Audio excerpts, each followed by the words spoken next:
اور اب کچھ خبریں عالمی منظرنامے سے۔ غزہ میں اسرائیلی فورسز کی جانب سے نقل مکانی کرنے والے فلسطینیوں پر حملے کے نتیجے میں متعدد شہید ہو گئے۔ دیگر کارروائیوں میں 24 گھنٹوں کے دوران مزید 120 سے زائد فلسطینی جامِ شہادت نوش کر گئے۔ رفح میں نقل مکانی کرنے والے فلسطینی شہریوں کو نشانہ بنایا گیا۔ اسرائیلی سنائپرز نے معصوم بچوں اور خواتین کو بھی شہید کیا۔ سڑکوں پر لاشوں کے ڈھیر لگ گئے۔ آخری سانس سے لیتے فلسطینیوں کے دردناک مناظر نے دل دہلا دیے۔ صہیونی فوج نے جبالیہ میں اقوام متحدہ کے شیلٹر پر بھی حملہ کیا۔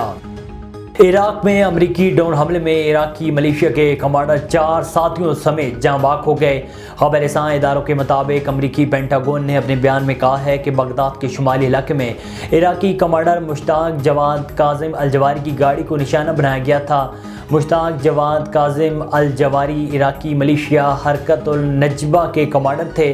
پینٹاگون نے دعویٰ کیا ہے کہ جس کمانڈر کو مارا گیا وہ امریکی اہلکاروں پر حالیہ حملوں میں ملوث تھے۔ حملے میں کسی شہری اور انفراسٹرکچر کو کوئی نقصان نہیں پہنچا۔ اسرائیلی جنگ سے غزہ میں تباہی کے بعد سے عراق اور شام میں امریکی اہلکاروں پر 100 سے زائد حملے کیے جا چکے ہیں۔